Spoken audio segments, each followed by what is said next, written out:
Θεοφιλέστατε, κύριε Δήμαρχε, κύριοι Δήμαρχοι, κυρίες και κύριοι, κύριε Πρόεδρε, απευθύνομαι σε εσάς περισσότερο. Και επιτρέψτε μου αυτή την αναφορά. Με ευχαριστήσατε γιατί αποδέχτηκα την πρόσκλησή σας. Σας εξομολογούμε, και είμαι απόλυτα ειλικρινής, ότι εγώ σας ευχαριστώ που με καλέσατε σήμερα. Είναι τεράστια τιμή για μένα. Και σας συγχαίρω γιατί κρατάτε αναμένη αυτή τη γάδα, ας το πω έτσι, της μνήμης, για αυτά τα γεγονότα που είναι η ιστορία μας και η ψυχή μας. Γιατί η προσφυγιά είναι η ψυχή μας. Η προσφυγιά μας θυμίζει τις ρίζες μας από εκεί που ξεκίνησε. Αλλά η προσφυγιά μας θυμίζει και κάτι άλλο. Τι της οφείλουμε. Όταν μιλάμε, κυρίες και κύριοι, για τη γενοκτονία των Ελλήνων της Μικράς Ασίας, γιατί περί γενοκτονίας πρόκειται. Τον τρόπο που ήρθαν εδώ, τις ενοχές που πρέπει να νιώθουμε για τον τρόπο που τις υποδεχθήκαμε, εμείς οι παλιοελλαδίτες. Εμείς λοιπόν πρέπει να θυμόμαστε τι τους οφείλουμε. Πώς η Ελλάδα χάρη σε αυτούς άλλαξε. Πώς χάρη στους πρόσφυγες, στο πνεύμα τους, στη δημιουργία τους, αναγεννήθηκε οικονομικά, κυρίως όμως πνευματικά. Θα ήταν άλλη Ελλάδα, αν δεν υπήρχε η προσφυγιά. Η άλλη πλευρά του κακού, αλλά όπως ουδέν κακό να μηγές καλού, έτσι ακριβώς συνέβη και τότε. Για όσους έχετε ασχοληθεί με τα πράγματα αυτά, θα σας πω μόνο τούτο. Η γενιά του 30, αυτή που λάμπρινε την ελληνική λογοτεχνία και τα ελληνικά γράμματα. Αυτή που μας χάρισε 2 Νόμπελ και μια χώρα ως η Ελλάδα, δεν θα είχε υπάρξει χωρίς το πνεύμα της προσφυγιάς. Σας συγχαίρω λοιπόν γιατί κρατάτε θερμοπύλες, βαστάτε θερμοπύλες, φυλάστε θερμοπύλες, κυρία Πρόεδρε, με την Μικρασιατική στέγη εδώ στην Κόρινθο. Πολλό μάλλον που για μένα έχει ιδιαίτερη σημασία γιατί από εδώ, δίπλα από το Βραχάτι, κατάγεται τη γυναίκα μου, εδώ γεννήθηκε. Από γονείς πρόσφυγες, που ξεκίνησαν από το κατοίκιο της Κωνσταντινούπολης και ήρθαν εδώ ξεριζωμένοι. Σε ένα κομμάτι γης που τότε τους το έδιναν, ό,τι δεν ήταν έφορο, τους το έδιναν. Έτσι κοντά στη θάλασσα. Και για να τους θυμίζει τις πατρίδες τους, αλλά και δεν ήταν έφορο και εκείνοι έφτιαξαν από αυτά τα κομμάτια γης, αυτά που ξέρουμε σήμερα. Έτσι ένιωσα την προσφυγιά μέσω της οικογένειας της γυναίκας μου και ένιωσα μεγαλύτερες ενοχές για την οικογένεια τη δική μου. Καλαματιανών, παλιών Ελλαδιτών, που όπως σας είπα δεν φερθήκαμε καλά. Το λιγότερο μπορώ να πω στους πρόσφυγες της εποχής. Αναδρομικά λοιπόν του ζητάμε συγγνώμη και εγώ επιτρέψτε να σας πω ότι είμαι σήμερα κοντά σας για να αποτίσουμε φόρο τιμή στη μνήμη τους. Στα θύματα της γενοκτονίας, πριν από όλα της βάρβαρης γενοκτονίας των Ελλήνων της Μικράς Ασίας. Στους εκπροσώπους των προσφύγων που αναγέννησαν την Ελλάδα. Και αυτό βρισκόμαι εδώ σήμερα. Και σας το λέω με ειλικρίνεια. Και αυτός είναι ο λόγος που το σκεφτήκαμε με την κυρία Πρόεδρο, όταν συμβαίνουν αυτή την ώρα ακόμα και εξελίσσονται στην ευρύτερη Θεσσαλία αυτή η ανθρώπινη τραγωδία. Το σκεφτήκαμε. Μήπως άραγε θα έπρεπε να το αναβάλουμε, μήπως παρεξηγηθεί κάτι τέτοιο. Και μια φωνή με την κυρία Πρόεδρο είπαμε, όχι, θα το κάνουμε. Δεν έχει καμιά σχέση η σημερινή εκδήλωση, ούτε με διασκεδάσεις, ούτε με τι άλλο. Είναι η μέρα μνήμης. Και αν το αναβάλαμε, είναι σαν να προσβάλαμε και τον αγώνα εκείνων των ανθρώπων οι οποίοι τούτη την ώρα κοιτάνε πώς θα επιβιώσουν. Τον αγώνα το δικό τους. Και ευχόμαστε η λύτρωσή τους να είναι σύντομη και οι απώλειες όσο το δυνατόν λιγότερες. Αφιερώνουμε λοιπόν αυτή την εκδήλωση σήμερα στη δοκιμασία των συνανθρώπων μας στην ευρύτερη Θεσσαλία.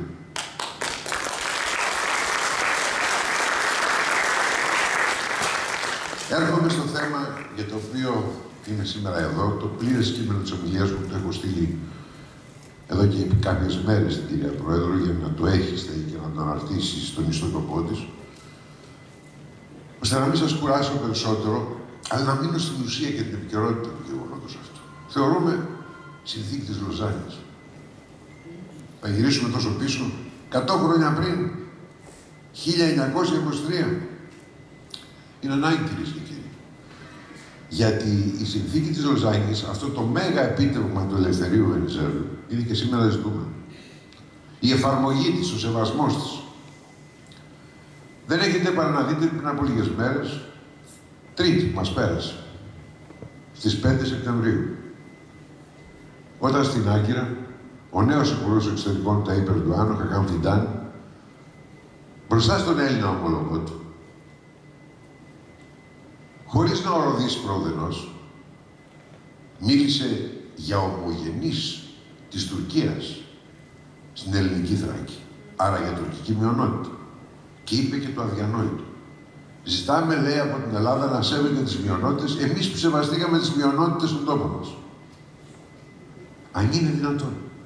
Γι' αυτό είμαι σήμερα εδώ. Η Τουρκία έχει μια τάση, κυρίες και κύριοι. Την τάση να διαστρέφει προκλητικά την πραγματικότητα. Τη διαστρέφει στην κυριολεξία με κάθε τρόπο. Και μέσα από αυτή τη διαστροφή, την οποία πολλές φορές δυστυχώς την ανεκτήκαμε, περνάει αυτή η προπαγάνδα, ξέρετε. Αν εμείς δεν αντισταθούμε απέναντι σε αυτή την προκλητική παραβίαση του διεθνούς δικαίου και της συνθήκης Λοζάνης από την Τουρκία, πώς θα το κάνει. Θυμάμαι τι συνέβη το 2017 τον Νοέμβριο, όταν ήρθε εδώ ο Ταΐπ Ερντογάν. Την παραμονή πριν έρθει. Είχε δώσει στην Κωνσταντινούπολη μία συνέντευξη τύπου σε ελληνικό μέσο ενημέρωσης και είχε ζητήσει αναθεώρηση της συνθήκης Λοζάνης. Το έκανε από την Τουρκία, όταν θα έφτανε την άλλη μέρα για επίσημη επίσκεψη, την οποία είχαμε συνεννοηθεί, παραβιάζοντας τη συμφωνία που είχαμε κάνει, θεωρώντας ότι αφού τα είπε στην Κωνσταντινούπολη, για ποιο λόγο να μην τα πει εκεί, αφού εδώ θα ερχόταν, δεν θα το έθετε το ζήτημα. Αλλά φυσικά δεν περίμενα, θα το έθετα εγώ. Και μόλις πήγε στο Προεδρικό, χωρίς να τον έχω πει τίποτα, αφού δεν μου είχε πει γι' αυτός τίποτα απολύτως, τι θα έκανε, άλλα είχαμε συμφωνήσει και άλλα έκανε, του είπα εκείνη την κουβέντα. Εκείνο το μεσημέρι. Τα είπε, οι καλοί λογαριασμοί κάνουν τους καλούς φίλους. Σε υποδέχομαι στο Προεδρικό Μέγαρο, αλλά σου λέω από αυτή τη στιγμή. Η συνθήκη της Λοζάνης δεν αναθεωρείται. Ισχύει στο ακέραιο. Και ως καθηγητής περισσότερο, κάθισα και του ανέλησα γιατί δεν αναθεωρείται. Δεν το είχε ξαναθέσει το θέμα από τότε. Αυτό οφείλω να το ομολογήσω. Και ο ίδιος προσωπικά, όταν πήγε στη Θράκη απάνω, γιατί πήγε τότε μια επίσκεψη, σεβάστηκε απόλυτα τη συμφωνία μας. Δεν έθεσε το θέμα. Και ευθέως ο ίδιος το κάνει με τον Καλίνη, το κάνει με τους άλλους, όπως το έκανε και με τον Χανιφιντάν προχθές. Αλλά εκείνοι το θέτουν ομά ευθέως. Είναι ομή παραβίαση και προσπαθούν να δημιουργήσουν τετελεσμένα. Γι' αυτό είμαι σήμερα εδώ. Γιατί οφείλουμε όλοι, και εμείς και για τις γενιές που έρχονται, να τις διαπαιδαγωγήσουμε ότι η συνθήκη της Λοζάνης, το μέγα επίτευγμα, σας επαναλαμβάνω, του Ελευθερίου Βενιζέλου, δεν αναθεωρείται. Ξεκινάω από αυτό. Γιατί δεν αναθεωρείται η συνθήκη της Λοζάνης. Άμα δείτε ποια ήταν τα αντισυμβαλόμενα μέρη στη συνθήκη της Λοζάνης, όλα αυτά πρέπει να συνέλθουν και να αποφασίσουν ότι αναθεωρείται. Δεν μπορεί να γίνει. Μια συνθήκη δεν αναθεωρείται μονομερώς. Απαιτεί την βούληση των συμβαλωμένων μερών. Όλων, που ήταν δεκάδες. Και προφανώς δεν υπάρχει συνένεση δική μας. Το έχουμε διευκρινίσει urbi et orbi και το έχουμε διευκρινίσει πολλάκις. Και θα το πράττουμε πάντοτε. Όπως το κάνουμε και σήμερα εδώ, όλοι μαζί. Μίλησα για το επίτευγμα του Ελευθερίου Βενιζέλου. Γιατί το λέω αυτό. Σας θυμίζω, ας γυρίσουμε πίσω στην εποχή εκείνη, ιστορικά. Οι προγονείς σας, πολλών από εκείνων που είστε προσφυγικής καταγωγής, το γνωρίζουν. Ο Βενιζέλος παρά πάσα προσδοκία χάνει τις εκλογές του Νοεμβρίου του 1920. Και από εκεί αρχίζει το μεγάλο πρόβλημα για τον τόπο που οφείλει να μας θυμίζει σε εμάς τους Έλληνες ότι πρέπει να ξέρουμε να διαλέγουμε τους καιρούς. Πρέπει να μάθουμε να εμπιστευόμαστε τους ανθρώπους οι οποίοι αποτελούν ηγετικές φυσιογνωμίες για τον τόπο. Οφείλουμε να τους δίνουμε τη δυνατότητα να ολοκληρώσουν το έργο τους και όχι να τους εξορίσουμε και να πεθαίνουν στην εξορία. Ας το καταλάβουμε καλά. Αρκετά με το φθόνο. Αρκετά με αυτό το οποίο μας ταλανίζει αιώνες από την αρχαιότητα. Να μην αναγνωρίζουμε στον καλύτερο, στον άριστο, αυτή την υπεροχή του και να του ζητάμε να τη χρησιμοποιήσει για την πρόοδο του τόπου. Έχασε ο Βενιζέλος στις εκλογές, έφυγε και έρχεται η μεγάλη καταστροφή. Η μικρασιατική καταστροφή. Που κινδύνευε να μας οδηγήσει στον πλήρη αφανισμό. Στο να χάσουμε και τα κεκτημένα τα τελικά της εθνικεργασίας. Και αυτά φυσικά που είχαμε κερδίσει με τον Βενιζέλο μετά τους Βαλκανικούς πολέμους. Και τότε ζητήθηκε άλλη μια φορά από τον Βενιζέλο να βάλει το κύρος του κάτω. Δεν ήταν πρωθυπουργός.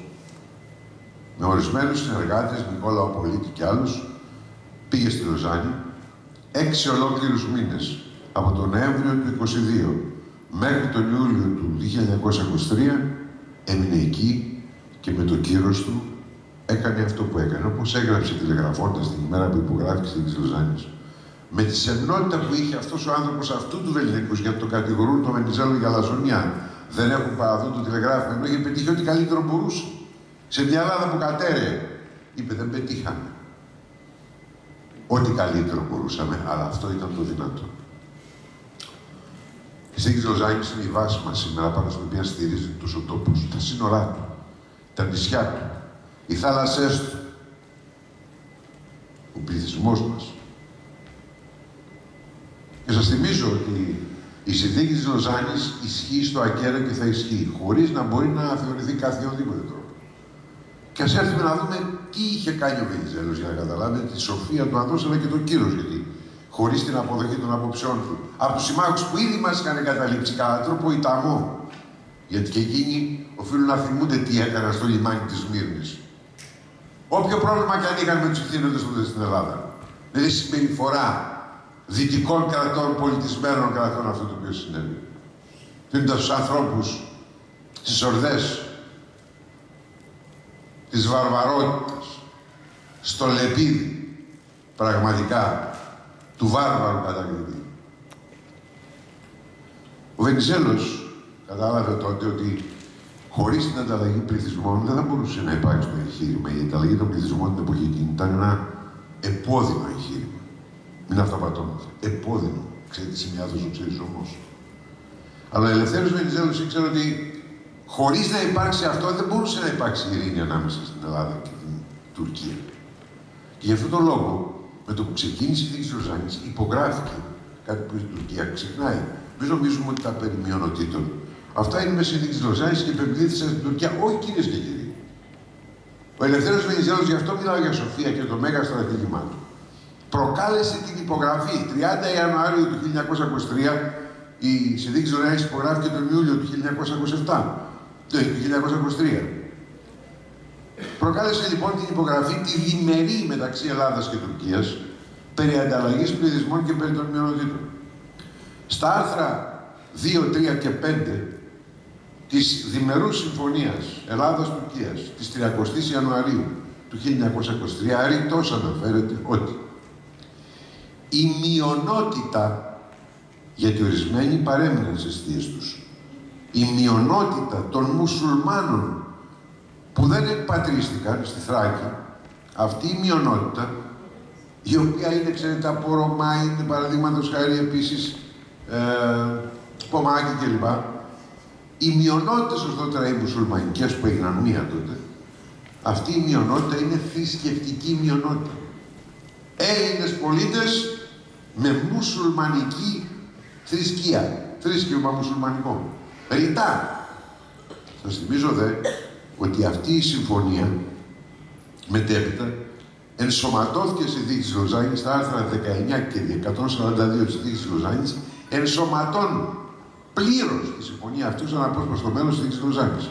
Αλλά αυτό που σας είπα πριν, η συμφωνία η διμερής, είναι πλέον Συνθήκη της Λοζάνης, αλλά αφού υπήρξε η διμερή συμφωνία με την Τουρκία. Αυτό λέει. Τι λέει για τους Έλληνες της Κωνσταντινούπολης? Για τους Έλληνες της Κωνσταντινούπολης λέει το αντίθετο. Για τους Έλληνες της Κωνσταντινούπολης, των περιχώρων και των πριγκιπονήσων, οι οποίοι είχαν εγκατασταθεί 1η του Οκτωβρίου, 30 Οκτωβρίου του 2018, του 1918, όσοι είχαν κατασταθεί στην περιοχή αυτή πριν από τον Οκτώβριο του 1918, αυτοί αναγνωρίζονται ως εθνική ελληνική μειονότητα. Έλληνες. Τότε λοιπόν, όταν άρχισε να εφαρμόζεται, στη Θράκη υπήρχαν 110.000 μουσουλμάνοι. Στην Κωνσταντινούπολη και στα περίγωρα 120.000. Αριθμούσε δηλαδή το 1923 η μουσουλμανική μειονότητα στη Θράκη 110.000 άτομα και η πάλι ποτέ κρατεά την εποχή εκείνη ελληνική μειονότητα της Κωνσταντινούπολης 120.000 άτομα. Ο ανθός της οικονομικής και πνευματικής ζωής της Κωνσταντινούπολης. Η γέφυρα της Τουρκίας στην εποχή εκείνη, μόλι τη Δύση και την Ευρώπη. Εμείς είμαστε, οι Έλληνες, οι προγονείς μας. Και έλατε να δούμε πώς σεβαστήκαμε εμείς οι δίκες του Λένιν. Σας είπα, δεν αναθεωρείται, δεν παραλέει ο Αγαμιτάνη ή οποιοδήποτε άλλος ό,τι νομίζει. Δεν αναθεωρείται, ούτε θα αποδεχθούμε ποτέ, ούτε διανοείται κανείς να αποδεχθεί αναθεώρηση. Πώς φερθήκαμε εμείς και πώς φέρθηκε η Τουρκία. Εμείς. Έρχονται ο Ερντοάν, δεν τόλμησα σας είπα να μου το θέσει τότε, γιατί είχα διαμηνήσει ότι αν το θέσεις θα έχει και απαντήσει. Και του είπα ορισμένα πράγματα για συνομιλία. Θέμα λέει μουφτίδων. Η Ελλάδα παραβιάζει το καθεστώς του μουφτή. Γιατί ο μουφτής λέει πρέπει να εκλέγεται. Ο μουφτής να εκλέγεται από την μουσουλμανική μειονότητα, να εκλέγεται ως όργανο.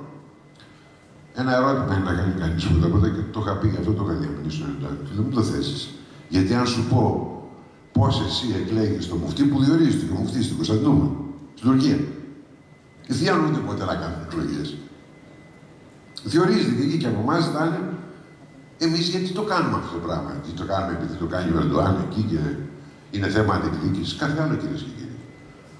Αν κοιτάξετε, γιατί ο νόμος είναι πολύ πρόσφατος, ο τελευταίος νόμος και αρχίζει από το 1990. Ο τελευταίος νόμος είναι ο 4964 του 2022, ο περσινός νόμος του Υπουργείου Παιδείας, που ορίζει ότι ο μουφτής διορίζεται ύστερα από εισήγηση μιας τριακονταμελούς επιτροπής που αποτελείται από εκπροσώπους του μουσουλμανικού πληθυσμού στη Θράκη, οι οποίοι προτείνουν ονόματα. Μεταξύ αυτών, αλλά κατά διακριτική ευχέρεια όπως είναι, επιλέγει ο Υπουργός Παιδείας και εκδίδεται διάταγμα για τον μουφτή από τον πρόεδρο της Δημοκρατίας. Γιατί διορίζεται διατάγματος. Γιατί διορίζεται διατάγματος.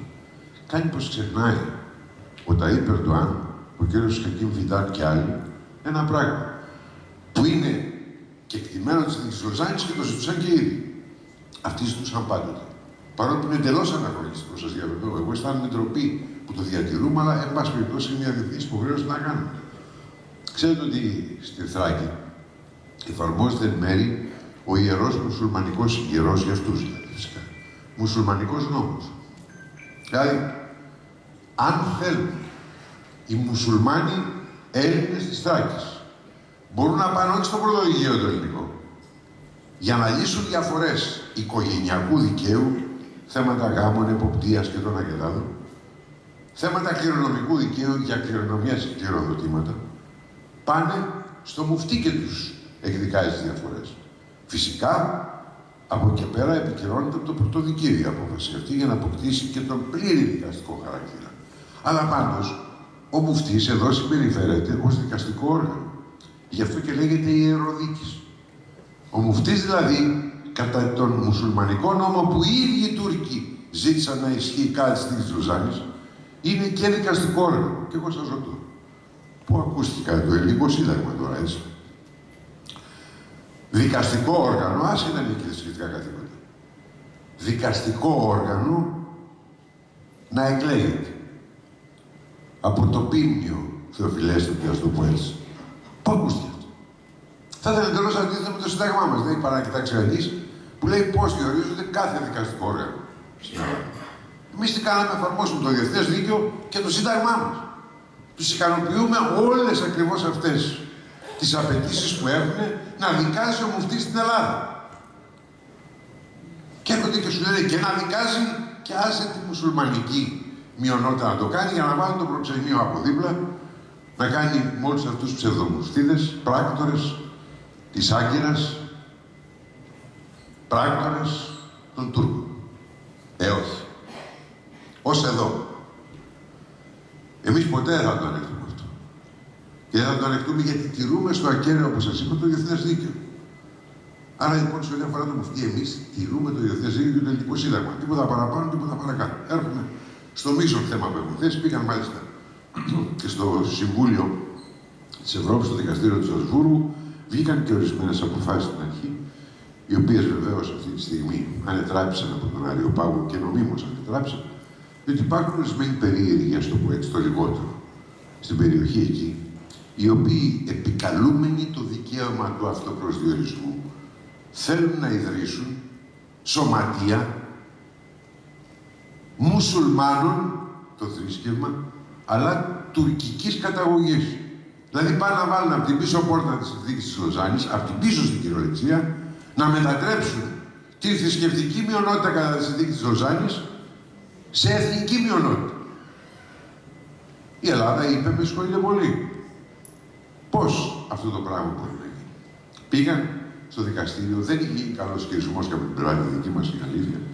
Ήρθε ο νόμος το 2017, ο 4491, έβαλε τις προϋποθέσεις να γίνει αναθεώρηση σχετικής δίκης που είχαν τελεσιδικήσει αποφάσεις αυτές στην Ελλάδα και αποφάσισε και ο Αριοπάγος πολύ πρόσφατα ότι θα στορμήσουν τώρα να πάρει πάλι στο Στρασβούργο, θα πάρουν την απάντηση, ότι η Ελλάδα τι έκανε? Η Ελλάδα στην ουσία όταν είπε σε αυτούς τους κυρίους, όχι κύριοι, έχετε το δικαίωμα του αυτοπροσδιορισμού, βεβαίως. Γιατί θέλετε όμως, σας αρνήθηκε κανείς να το έχετε, γιατί θέλετε να ιδρύσετε τέτοιου είδους σωματείο? Το σωματείο αυτό είναι αντίθετο με τη συνθήκη της Λοζάνης ευθέως. Και επιπλέον εδώ, η Ελλάδα έχει το δικαίωμα πλήρως να κάνει κάτι τέτοιο, γιατί το δικαστήριο του Στρασβούργου έχει αποφανθεί ότι κατά το Συμβούλιο της Ευρώπης και τη συνθήκη της Ρώμης, κάθε άτομο ασκεί τα δικαιώματά του, αλλά και κάθε χώρα έχει το δικαίωμα, είναι το άρθρο 11 της συνθήκης της Ρώμης, έχει το δικαίωμα κάθε κράτος μέλος να βάλει σε περιορισμού σε δικαιώματα όταν αυτό είναι απαραίτητο για την ασφαλειά της. Όπως εδώ συμβαίνει, γιατί εμείς γιατί το κάνουμε αυτό το πράγμα? Γιατί αυτοί επιχειρούν μια αλλίωση του πληθυσμού μας. Ξέρετε, απότερος στόχος, για να μην βαφκαλιζόμαστε, απότερος στόχος των Τούρκων είναι να διαμορφώσουν εθνική τουρκική μειονότητα στη Θράκη, να την πολλαπλασιάσουν με την πρακτική τους και μια μέρα να ζητάνε καθεστώς αυτονομίας αλλά Καταλωνία για τη Θράκη. Αυτός είναι ο σκοπός. Εξόφθαλμος. Αλλά αυτός είναι η χειρότερη ομή παραβίαση της Λοζάνης. Αυτό πρέπει να το καταλάβουμε. Εμείς δεν κάνουμε τίποτα άλλο παρά τηρούμε τη συνθήκη της Λοζάνης. Οι Τούρκοι δεν κάνουν τίποτα άλλο παρά να την παραβιάζουν. Από το 1923 ποτέ δεν την αποδέχτηκαν. Είδατε ακόμα το είπε ο Ερντοάν, άσχετα αν πάει και καταθέσει στεφάνι στο μνημείο του Κεμάλ, τι σούρνει στο Κεμάλ για τη συνθήκη της Λοζάνης. Γιατί τα είχε αποδεχθεί ο Κεμάλ αυτά τα πράγματα τότε. Και μετέπειτα και ο Ινουνού. Αλλά παρόλα αυτά είναι σαφής η στόχη τους. Αυτού του είδους οι Οθωμανικές σουλτανικές φαντασιώσεις έχουν ακόμα. Στο βάθος έχουν. Δεν κοιτάνε το χάλι που κατάρτισαν αυτή τη χώρα. Και αυτό το λόγο εμείς σεβόμαστε και τον αγαπάμε, είναι γείτονας. Ένα χέρι απέναντι είναι το Αιγαίο. Ένα χέρι είναι να ενώσουν. Τον έχουν εξαθλιώσει. Και μέσα από αυτού του είδους την προπαγάνδα επιχειρούν να διατηρήσουν το μίσος, την αμφισβήτηση, γιατί δεν μπορεί να ανεχθούν τον τόπο. Τη λάμψη αυτού του τόπου. Μικρού τόπου, αλλά μεγάλου. Για να παραφράσω τον Οδυσσέα Ηλίτη κατά το «αυτός ο κόσμος ο μικρός ο Μέγας», θα έλεγα αυτός ο τόπος ο μικρός, ο Μέγας, που λέγεται Ελλάδα. Και που δεν έχει σύνορα η Ελλάδα, όχι με την έννοια ότι δεν έχουμε σύνορα κυριαρχίας, έχουμε και παρέχουμε και τα υπερασπιζόμαστε. Αλλά ο ελληνισμός, αυτό το τεράστιο κομμάτι, είναι παντού. Το πνεύμα το ελληνικό καταβγάζει ακόμα την ανθρωπότητα παντού. Αυτό δεν μπορούν ποτέ να το συλλάβουν. Δεν μπορούν ποτέ να το αποδεχτούν. Και δυστυχώς υπάρχουν και σε εμάς ορισμένες φωνές. Δεν τους καταλογίζω πρόθεση. Αλλά ξέρετε, ορισμένες φορές αυτού του είδους η έλλειψη κατανόησης της πραγματικότητας είναι χειρότερη και από την πρόθεση. Οι οποίοι θεωρούν, δεν είναι καιρός να βρούμε κάποιες λύσεις σε όλα αυτά. Ποια λύση να βρούμε? Αν δείτε προχτές τι υποφυντάνε, εκτός από αυτό που σας τόνισα προηγουμένως. Ποια ατζέντα έβαλε κάτω. Ενώ μία διαφορά έχουμε με την Τουρκία. Μία το έχουν αποδεχτεί ως πρόεδρος της Δημοκρατίας, το καθιέρωσε και δεν τόνισε το αμφισβητήσει ποτέ κανείς. Ούτε ο Ερντοάν ενώπιον μου στο Προεδρικό Μέγαρο. Η μόνη διαφορά που έχουμε με την Τουρκία είναι, όπως είναι γνωστό, η οριοθέτηση της νησιωτικής, το τονίζω, όχι της χερσαίας, της νησιωτικής υφαλοκρηπίδας και της αποκλειστικής οικονομικής ζώνης περί αυτή, στο Αιγαίο και στην Ανατολική Μεσογείο. Πολλά δεν. Αυτό πρέπει να γίνει με προσφυγή στη Χάγη κατά τη συνθήκη του Μοντεγκομπέι του 1982, δηλαδή κατά το δίκαιο της θάλασσας. Που σιγά, το δεν το έχουν αποδεχτεί ποτέ. Δεν έχουν, ξέρετε, αυτοί επικαλούνται πολλές φορές δικαιώματα για όσα δεν έχουν. Ξέρετε ότι η Τουρκία δεν έχει προσχωρήσει στη συνθήκη του Μοντεγκομπέι. Δεν είναι μέλος. Και διεκδικεί εφαρμογή όπου της αρέσει. Κάνει το τουρκολιβικό μνημόνιο τον Νοέμβριο του 2019 και αγνοεί νησιωτικούς όγκους της Κρήτης, της Ρόδου, τα πάντα, τα αγνοεί. Και λέει, εγώ έχω κοινή ΑΟΣ, παραδείγματος χάρη, με τη Λιβύη. Πλήρης παραβίαση του δικαίου της θάλασσας. Εδώ, για να γίνει οποιαδήποτε κουβέντα με την Τουρκία, πρέπει να συμβεί αυτό που σας είπα. Να σεβαστεί το δίκαιο της θάλασσας που δεν το έχει υπογράψει. Θα μου πείτε, τι προτείνω. Εγώ δεν είπα να μην κάνουμε διάλογο. Για να κατηγορηθούμε ότι έχουμε αδιαλαξία για τα θέματα αυτά και να υπάρχουν και διάφοροι καλοθελητές από το εξωτερικό, σαν τον περίφημο εκείνο Στόλτεμπεργκ, τον Γενικό Γραμματέα του ΝΑΤΟ, που δυστυχώς έχει μεταβληθεί σε γραφείο τύπου τα υπερπλά. Δυστυχώς για τον ΝΑΤΟ. Δυστυχώς πραγματικά είναι ντροπή. Και αν λέει η Ελλάδα ένα διάλεκτο. Φυσικά καθόμαστε στο τραπέζι της διαπραγμάτευσης. Αλλά ποια είναι η ατζέντα. Ένα θέμα. Αυτό και μόνο. Θέλουν. Έχει καλώς. Δεν θέλουν. Δεν προχωράμε.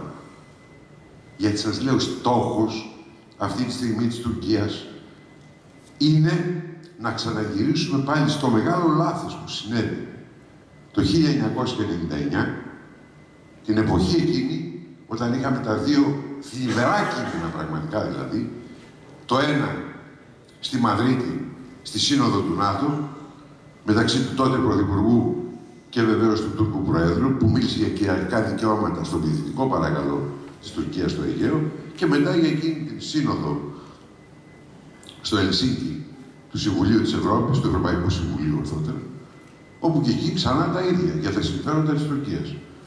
Με αγώνα μεγάλο αυτά τα ξεπεράσαμε. Και δεν τέτοια ποτέ. Ξαναγυρνάει ο Ερντοάν, τώρα να τα βάλει από πίσω πόρτα. Δεν θα το καταφέρει. Δεν υπάρχει ελληνικό κοινοβούλιο που θα αποδεχθεί ποτέ τέτοια λύση. Ας το καταλάβει κάθε ηθήνη. Είμαστε εδώ και εσείς και εγώ και όλοι μας. Να υπερασπιστούμε τα εθνικά μας θέματα όπως τους ταιριάζει. Δεν ξεφραγμάται η Ελλάδα. Ούτε οι διαπραγματεύσεις σημαίνουν υποχωρήσεις. Η διαπραγμάτευση σημαίνει να λύσουμε τη διαφορά μας με βάση το διεθνές δίκαιο. Τίποτα παραπάνω, τίποτα παρακάτω. Δεν καθόμαστε στο τραπέζι για να δούμε πώς θα διευκολύνουμε την Τουρκία για να παραβιάσει το διεθνές δίκαιο εις βάρος μας. Και είμαι απολύτως βέβαιος ότι αυτό το αντιλαμβάνεται και η σημερινή κυβέρνηση με πρώτο τον Έλληνα Πρωθυπουργό. Το έχει δηλώσει άλλο στο παρελθόν και θεωρώ ότι θα μείνει σε αυτές τις δηλώσεις όπως τις είχε κάνει. Και εμείς είμαστε εδώ να τις υπενθυμίζουμε πάντοτε. Τις δικές μου δηλώσεις. Ορισμένες από τις οποίες είχαν γίνει τον καιρό που ήμουν και εγώ πρόεδρος της Δημοκρατίας. Γιατί ακριβώς όταν έφυγα από την Προεδρία της Δημοκρατίας, όλες αυτές οι θέσεις και για το Κυπριακό και για τις θωράκες των νησιών και φυσικά για τις Ξηρουζάνες, αυτές τις καθαρισμές. Αυτό που σας λέω τότε είναι από την εποχή εκείνη ξεκαθαρισμένα. Αν δείτε τις αναρτήσεις μου ως Προέδρου της Δημοκρατίας στο site της Προεδρίας της Δημοκρατίας, τότε όλα αυτά τα θέματα που σας λέω σήμερα είναι από τότε. Δεν αλλάζουν μία κεραία. Και ούτε και θα αλλάξουν. Εμείς αυτά κάνουμε. Και γι' αυτό η μουσουλμανική μειονότητα, η θρησκευτική μουσουλμανική μειονότητα στη Θράκη, στην ελληνική Θράκη, αυξάνεται και πληθύνεται, θεοφιλέστατα. 110.000 μέλη είχε, ξέρετε πως έχει τώρα πάνω από 130.000. Για να δούμε τι έκανε η Τουρκία και ο Φινάν, τον άκουγα προχτές και λέω, μα είναι δυνατόν.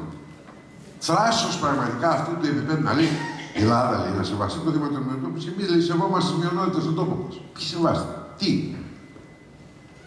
Υπάδε ποτέ κρατεά εθνική ελληνική μειονότητα της Κωνσταντινούπολης, σας είπα, το 1923 τον Ιούλιο, αριθμούσε 120.000 μέλη.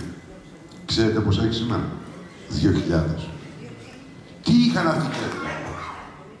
Ξαφνικά αποφασίσανε, γυρνάμε πίσω και μιλάμε για αυτούς μετά την μικρασιατική καταστροφή της 120.000. Και ξεχνάνε οι Τούρκοι τι συνέβη σε 2 ημερομηνίες μόνο μέσα. 1955, τα Σεπτεμβριανά. Το Πογκρόμ. Τι συνέβη μετά το 64-65, επί Νονού. Με τις Αμπελάς. Αποδεκατισμός. Στην ουσία, κυρίες και κύριοι, η γενοκτονία των Ελλήνων της Μικράς Ασίας ολοκληρώθηκε το 55 και το 65. Ξεκάθαρα, γιατί αυτά τα λέω και θα τα λέω πάντοτε. Αυτή η γενοκτονία ολοκληρώθηκε τότε. Που εκμηδενίστηκε, αποδεκατίστηκε η ελληνική κοινωνία. Και μου μιλάνε για σεβασμό της συνθήκης της Λοζάνης και ζητάνε την Ελλάδα σεβαστή τι? Αυτό σας είπα. Πρέπει να αντισταθούμε σε αυτό το θράσος. Παραβιάζουν τα πάντα. Εντελώς πρόσφατο παράδειγμα, ό,τι χειρότερο, και δυστυχώς η UNESCO, αυτός ο μεγάλος οργανισμός ταγμένος να υπερασπίζεται την παγκόσμια πολιτιστική κληρονομιά, το ανέχεται.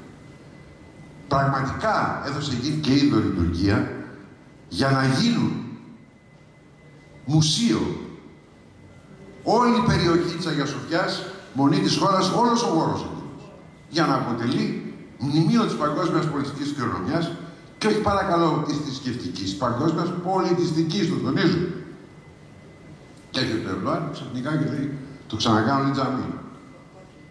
Και κάθεται και το κοιτάει η UNESCO. Έβγαλε μια χαλαρή ανακοίνωση εκεί, η συνθήκη του Παρισιού περί UNESCO, περίπατο από τον Ερντογάν. Δεν υπάρχει τέτοια, κύριε, διάταξη διεθνούς δικαίου που να μην την παραβιάζουν τότε. Προκλητικά. Και να μας δá και τα ρέστα. Και σας είπα, αυτό που με ενοχλεί είναι η στάση του ορισμένου από εμάς.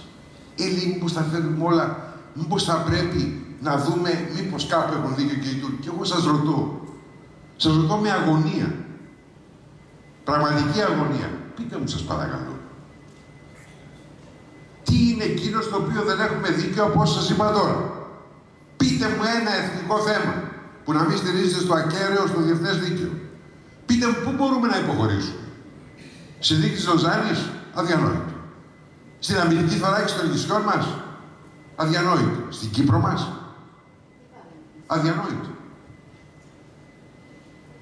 Θα έπρεπε πραγματικά τούτη την ώρα η ίδια η Ευρώπη να σκέφτεται ότι ένα κομμάτι της, βεβαίως η κατοχή ήταν πριν, αλλά εν πάση περιπτώσει η Κύπρος είναι πλέον πλήρες κράτος μέλος της Ευρωπαϊκής Ένωσης και του σκληρού πυρήνα της Ευρωζώνης.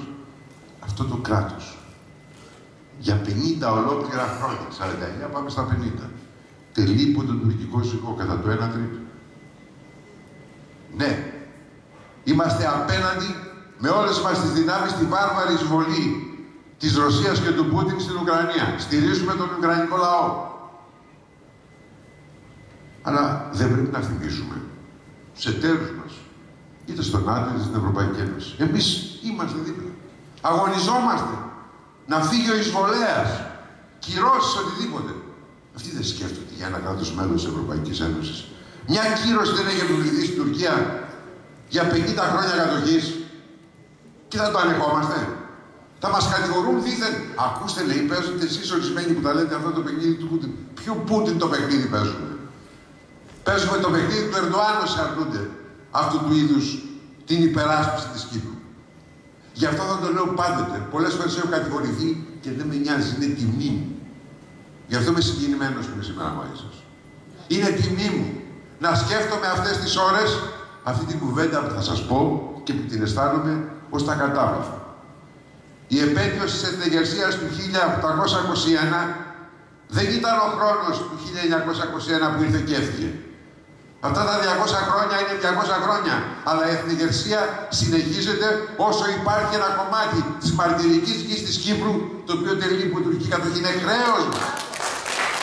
Χρέος μας να ελευθερώσουμε και το τελευταίο αυτό κομμάτι. Αν το ξεχάσουμε, αυτή η λησμονιά είναι η αρχή για να συρρυπνώνεται ο εθνικός κορμός. Και σας ρωτώ, πείτε μου σας παρακαλώ, γιατί αισθάνομαι πολύ περισσότερο άνθρωπος παρά επιστήμονας. Άνθρωπος πολύ περισσότερο από πολιτικός. έστω και πρόεδρος Δημοκρατίας. Πείτε μου, σας παρακαλώ, τι υπερβολικό είναι αυτό που σας είπα. Μπορεί ο τόνος μου να ήταν συναισθηματικός και δεν ήταν σε διαβιό επιτελεσμένος. Ήταν ειλικρινής. Αλλά όμως σας ρωτώ, τι από αυτά που σας είπα, με την τεκμηρία που σας έδωσα, και που είναι κοινή, και που είναι εθνικές θέσεις που τις έχουμε στην κυριολεξία, στηρίξει όλοι μας. Και εγώ τις έζησα κάπου υπουργός του Κώστα του Καραμανλή, στην κυβέρνηση του Κώστα του Καραμανλή. Γιατί αυτά ήταν ουσιαστικά που εκεί. Και μέχρι τώρα, τι είναι αυτό το οποίο είναι υπερβολικό? Τι είναι αυτό το οποίο πρέπει να μας βάλει σε σκέψεις? Ότι τι να κάνουμε, μας κάτσουμε στο τραπέζι των διαπραγματεύσεων, να διαπραγματευτούμε κάτι με το γιατί να διαπραγματευτούμε? Τον κορμό του τόπου, την ιστορία μας, τον μέλλον μας, των παιδιών μας το μέλλον. Ίσα-ίσα πρέπει να διαπαιδαγωγήσουμε αυτά τα παιδιά και αυτή τη γενιά, που πάνε να τις επιβάλλουν να έχει μέσα της τη λύθη. Ως δίθεν ζήτημα εξυγχρονισμού. Η λύθη, κυρίες και κύριοι, δεν είναι εξυγχρονισμός. Η λύθη είναι το τέλος της ιστορίας. Και οι λαοί που δεν υπερασπίζονται την ιστορία τους δεν έχουν μέλλον. Το γνωρίζουμε καλά αυτό.